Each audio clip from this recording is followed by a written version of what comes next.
Welcome back, CSC 235 for our little introduction to Flask. And what I'd recommend you do is on YouTube, check out Corey's Flask tutorial. Now, we're not going to go through this whole thing here, but I do want to show you the end product here. And here's his end product. So what I'd like you to do is watch the video up to maybe about 3 minutes, because it kind of shows you the overview of what they're doing. Now, keep in mind the layout, the sidebar, the nav bar up here, the layout for everything, that's all coming from Bootstrap. So we're bringing in different elements here. And again, the idea of a blog is that it's getting information, it's updating information, and that's server side, that's back end. That's not something that's going to happen front end. We're going to basically create templates using Python and using the Flask framework and the class to develop these elements here so that they can interchange and they can be updated and we can create pages and all that. So that's what we're going to work on here. Just giving you an overview of Flask. Not that you're going to use it that much. You might not. So we're just going to try to get a little introduction here, and we can do it in Replit. He does not use Replit. He uses Sublime Text, which is like VS Code, and he runs it from the command line. We're going to be able to run it right in Replit. So let's go to Replit and let's make a new one, a new Repel. And we'll go to Flask. Now, if you don't see it here, I had it here, but if you just go to Flask, just go to the one that says Flask Replit. Now, they have Python Flask, but we're just going to use Flask to start. It looks like a little half moon or crescent moon there. So use that, and then give it a name. Just call it ex9, and just call it Flask Blog. Is fine. If you want to put your initials, fine. Put your initials. I'll put mine there, and we'll create our Repel. And we'll see what it gives us as a default, because sometimes Replit will give us a lot of defaults, so we don't have to go to the Flask website and copy and paste anything. So what they have here is they actually have the host down here, so that means it's running off a server. It's running virtually inside of Replit, but it's running off a server here, so we don't have to worry about it. And we basically have a main.py, so we're not dealing with any HTML, CSS, or JavaScript yet. We're only dealing with py. It's going to basically give commands to create HTML pages, and we're going to put some Python inside HTML pages. So first of all, just like if you've ever worked with the Turtle module, they have a Flask module in here. So that's what we're going to work with from Python, just like the Turtle. And they're instantiating it here by creating a variable app that equals that. So then you can use app to create these roots. Now, right now, these roots are just the pages. So that's the home page. And then it's just putting something on this page right now. That's all it's doing. So everything's done for you so far, and it's basically generating a page. So it's returning hello from Flask, and it says def index. So that's kind of meaning that's being the index page. So let's just run this and see what's going on here. And there's our preview here. Again, it's kind of like Turtle. Now, you could open this up in a new tab, but you don't have to do that yet because there's not a whole lot going on there. So that's all it's doing right now. It's showing you a URL and a host down here of where it's actually showing up. Sometimes this will slow down. Occasionally, you'll have to refresh, but that's what's happening right now. And that / is just meaning that it's the home page. So that's what we're seeing right now. So it's just kind of creating something. And you can put HTML in here. You could put inside the quote, you can put like an H1 and finish it up with an H1 all inside the quote. Now, again, that's not the way you're going to want to type a lot of HTML, but for now, we can at least get the idea of what's going to happen in here. So if I stop this and run it, let's just see if we refresh it, if that'll do anything. And it didn't change it. Notice we have to stop it because we're running server side here, so we have to stop it and we have to run it. And that should refresh it so it looks new now. So it's not just a web page that we're refreshing. We also have to run our server here and run our code because we're running Python code, just like when you run Python code or you run Turtles or anything like that. So that's what's happening right now. And we can even create a separate root here. You could copy this, and we'll make another one for a second page, then about page. That's what he does on his. And I'll just paste this. And this one we can call about.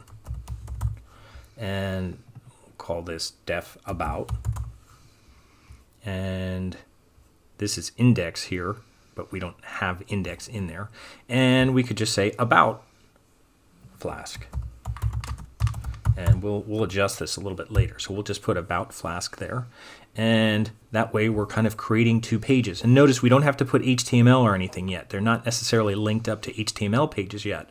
They're basically assuming what they are. Just like in Python, a lot of times you don't have to put py at the end of a file when you import something in. So let's stop this and run it. And there's your hello from Flask. And if you want to see the about page, you could go right in here and hit enter. And there's your about. So these are the roots, and what we're going to do is create some templates from here. Now, what we'll do next, instead of just serving up static HTML inside here, is we'll create pages. And we could eventually create templates for those pages so that there's components built in, so that we don't have to have a full home page, a full about page, a full whatever page. So we're actually going to make some templates right now. So you can go here and create a folder and just call it templates. And then inside here, we'll add a file. We'll make the first one just be index.html. And there's nothing here right now. Let's generate one. Let's just do exclamation point and hit tab. And now we have kind of this skeleton framework that Replit does for us. And for the title up here, even though we're going to change this, you could just put Flask blog, I think we do for the home page. And then we could even generate a second one while we're here inside of templates. Make sure you're on templates and add a file, and we'll call this one about.html. And we'll do the same thing.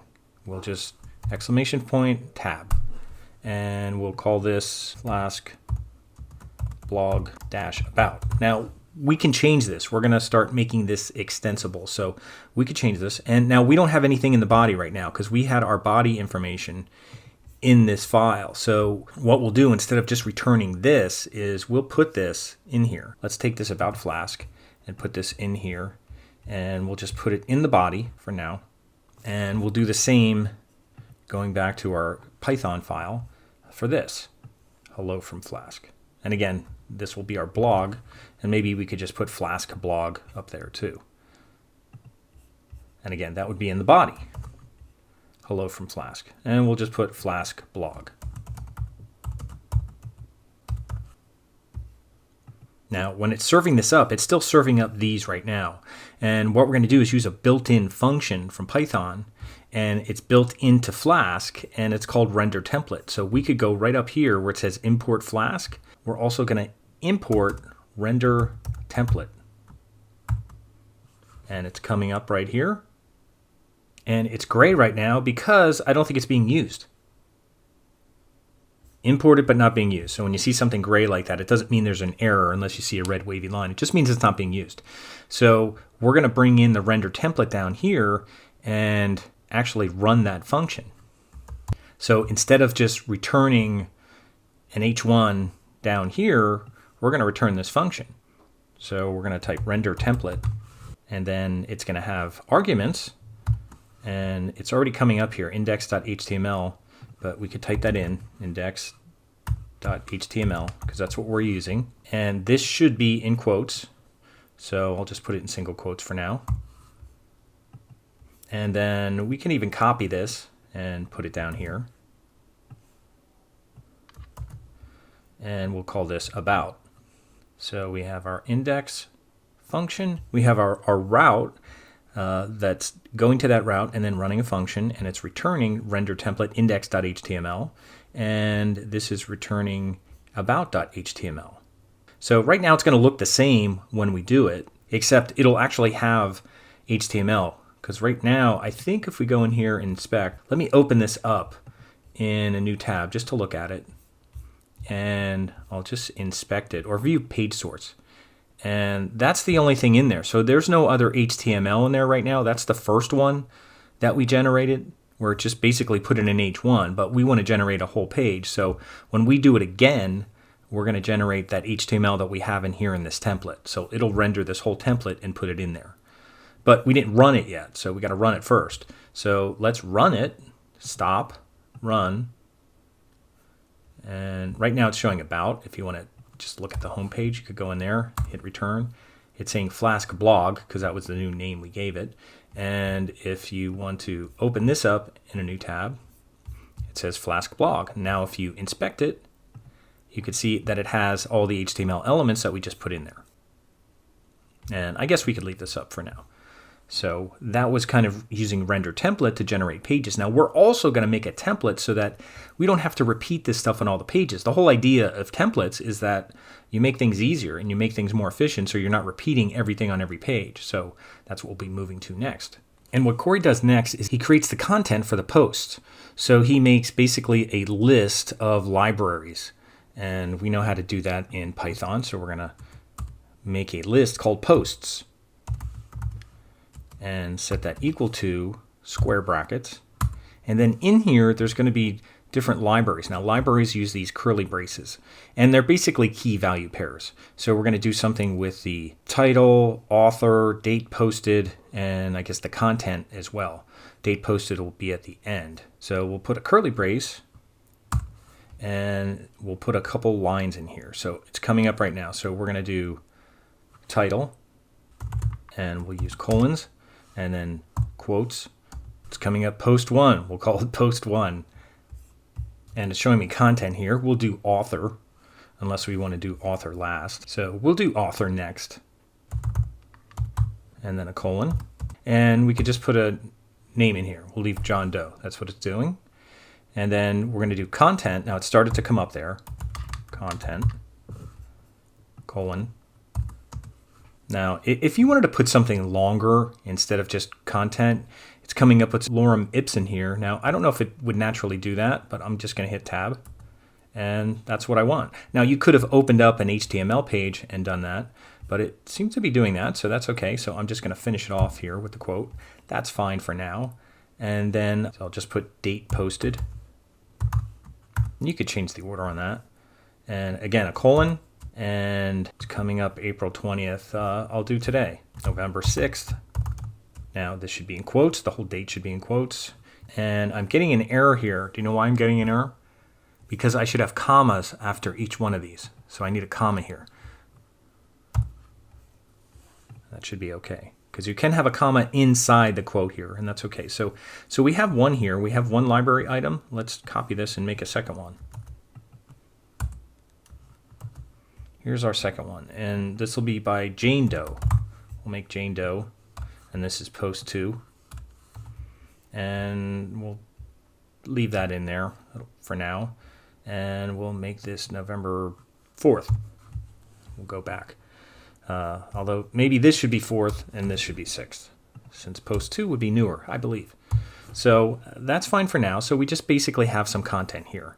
And again, this would be something that would be coming more from a server. We're putting it in the Python file right now, but this would be something that would be coming from a server. All this stuff to be generated wouldn't be here. Everything is front end that we're doing right now, basically, other than the Python getting interpreted. But really, we'd want this information from a server, not from our own Python file, but it's just a way to get started. So we have that information in there, and what we're going to do is we're going to create variables that represent this so we can plug it into our page. And our first variable is going to be down here, and we could put it right in the argument, and we're just going to put posts equals posts. And you might say, why are you putting posts equals posts? And I do need a comma here between the arguments, and what this is going to do is we're going to make a variable that we're going to use that represents this. Now you could give this a different name. This could be x equals posts, but we'll just keep it posts equals posts because that's talking about this list. So we're getting the information from the list. Now I'm getting a red line there. I was not closed. Oh, there we go. I need a comma there. I didn't have my comma there separating the two library items. I just had them one after the other. So see, there was a reason why that was happening. All right. So now we have this post equals post, and we're going to use that to actually make a for loop. Now, again, this is a weird kind of modified Python kind of for loop that we're going to do in here. And we're going to basically embed Python code inside our page. So we're going to go into our index page, and inside the body here, after this H1, because that's kind of our heading, we're going to do something where we actually do curly brace %signs like this. And we're going to be able to put Python code in there, and we're going to do a for loop. So we're going to do something called for, and you could do I, or you could just do post in posts. He does post in posts, so that you're using a name here that makes some sense. So I'm going to separate that. So now we're kind of embedding Python code inside here. Now you might be thinking, wow, a for loop needs a colon and indents and all that. Well, I can't do it in here, so we're just doing it in code block. So I'm going to copy this code block, and we're just going to end it. So instead of doing it normally, we're just going to say end for. And no space, end for, just like that. So that will end it. So everything that we put in here will be part of the loop. So we'll just separate that here. So what we could do is put the information in here, and I'm going to tab in just to indent it a little bit. And now it's showing me something here right away, and that's what we're actually going to do. It's almost like that's what I was thinking, because I was thinking do an H2, because I did an H1 in his video. He does an H1 in here, but that's exactly what I'm going to do. I'll hit tab, and that's what we want. This is a way to put these variables in here. Now remember, post is getting post from this for post.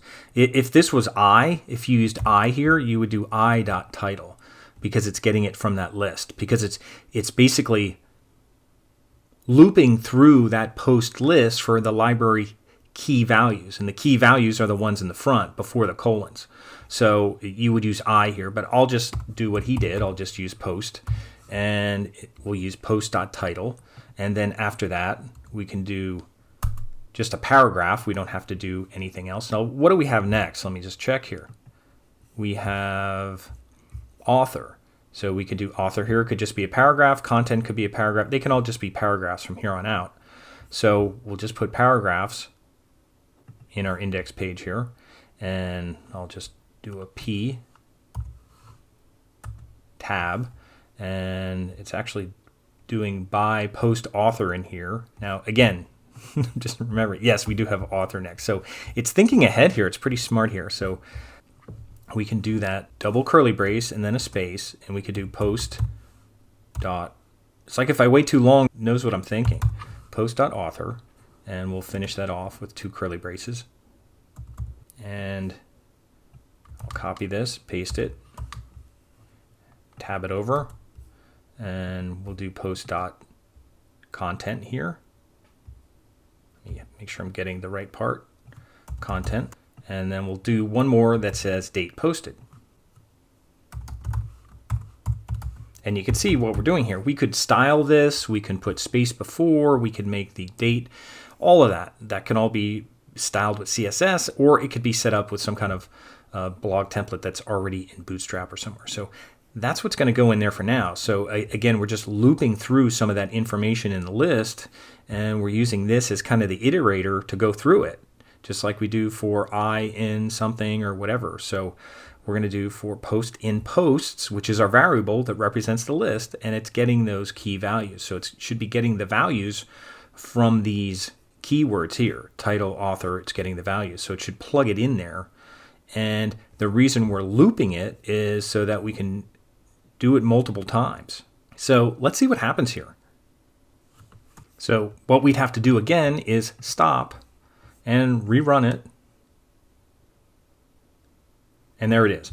We have our title here, and then we have post 1, John Doe, November 4th, and we have post Jane Doe, and that's November 6th. So that's set up. Again, it's not styled the way we want it, but it's plugging that information in there, and it's getting it from the Python file. So again, this is just a start on what it's doing and the way templates work. We're actually going to make a template for these pages so we can have repeated information on these pages flow in there the same way this is getting information from our Python file. And what he does next is creates an interactive title so that the title can change. And this is the title we're going to use here. What he does next is creates an if-else statement to create a title. Now, the home page is going to have this, so this will actually be the else, and then we're going to see if we can find a variable for title that we can plug in there, and that could be through the Python file. So anyway, we're going to just copy this. Let's copy this block here, and we'll do an if statement, and we'll put it before here, and I'll hit return. We could even tab that over. This is actually going to be the else, so let me paste this again, and we'll just say else. So for the else, it's going to be Flask blog, but we're going to say if title. Now we don't have that yet. We don't have if title, and we're not talking about this title. We're going to put in a variable title. So if title, what we're going to do is basically make a special title. So we'll do title, and it's actually showing up exactly the way it should be here. We're going to do title, and it's going to look just like that. Now, if it didn't come up, you could just do title, tab, and then in here you could do those double curly braces, and inside here, give an extra space, we'll just put title, and we're going to pass something in there. And it could even have Flask outside of here. Because remember, this is kind of like that F string where you're kind of plugging things in here. You could put something like this where you're doing Flask dash, and then it's going to have that in there. So it'll be Flask.about, where this is Flask blog. So you could do something like that. And we have two else's here. We don't want an else here. And I need to end this. So we can end this with this thing. We could put that here. And we just do end if. So it's a little different than regular Python, and it's certainly different than anything we're doing with HTML. And again, this is we're just touching on stuff to start. We're kind of building up a little bit. And that's what he does. That's why he does a lot of different things here. You know, it really builds up and becomes more full featured as you go through. But we're just starting out here, just getting used to this Flask language and the way it does things. So again, server side is just making requests and plugging things in there. So it's not something you'd want to spend a lot of time learning if you don't think you're going to use it. Why learn all this stuff if you don't think you're going to use it? Now, most of you have probably worked with Python a little bit in a programming course, even in CSE 103. So, you know, the idea of a for loop, of using an if statement and making variables and functions probably makes some sense. But otherwise, if you're going to work in WordPress, you know, this wouldn't really be worth it. But that's why we're just going to do a little bit. We're not going to spend a lot of time with this. So we do have to pass in something here. So let's go back to our main, and we can pass in a variable to represent the title. So I'll move this over here, and that's for this page. So I'll just put comma, I'll put title equals about.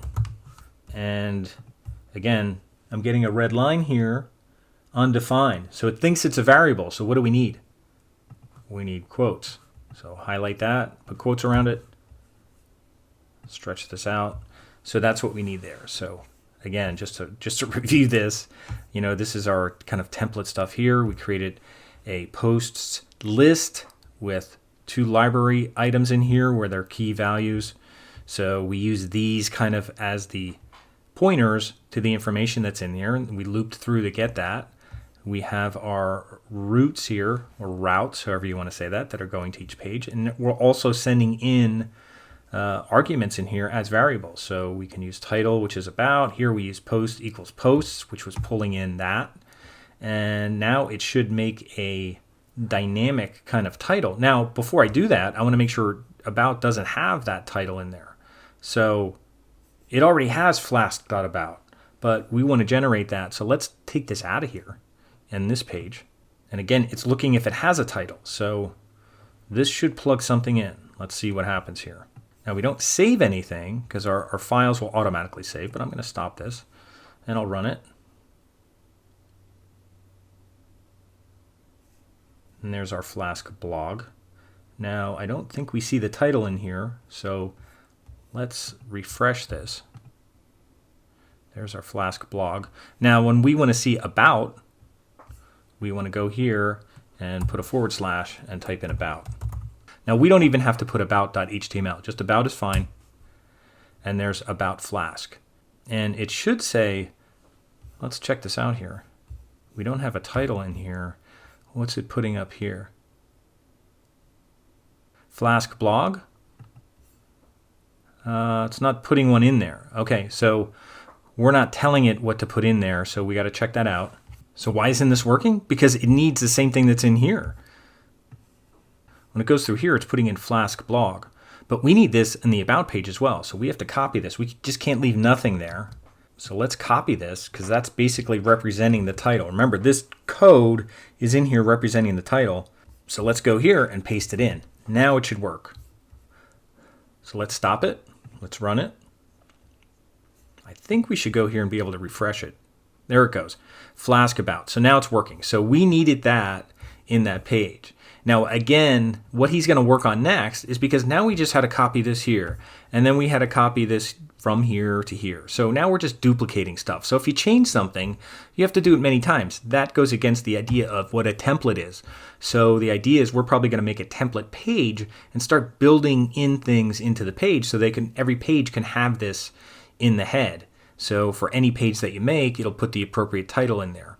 And we could also put other information in there that will repeat on every page. We could put a nav bar. We could put all kinds of things on there in a template page that'll show up on all the other pages. So that's what we're starting to do here, make it a little more extensible and starting to build up. Now, again, we're taking little baby steps here. We're following Corey, and he does a nice job of doing that and explaining that. But the idea is just to kind of see what's going on here, just to get your head wrapped around it. I don't think you need to memorize anything or know how this works, but just to see kind of what it does so that you have some exposure to Flask. And again, in this course, I'm just going to try to get you to work with a couple different things just to get the feel of it, not to be an expert at it, because it takes an awful lot of time to do that. You're not going to do that in just one unit, 1 week, and exercise 9, and then you're no Flask. That's not the way it works. If we had 3 units of WordPress, you're not going to know WordPress. You just need to work at WordPress all the time. Same thing if Flask is something that you're going to do, but at least you'll have a little exposure to it, and you'll hopefully remember a little bit about it and how it works and how Python is interacting with it. And also, if you want to explore it, Replit's a nice place to do it. Replit has a lot of ability to work with different programming languages in some of these frameworks. Like I said, I wanted to work with Gorm to do some, more server-side stuff, but that's what we're doing. We are doing server-side. That's why we're running and stopping, and we're doing that. We're not just refreshing each time. We have to run this on the virtual server each time. So after this, we'll start to work on a template so that the pages are starting to use the same kind of template, so we're not repeating information. So that'll be coming up in part 3.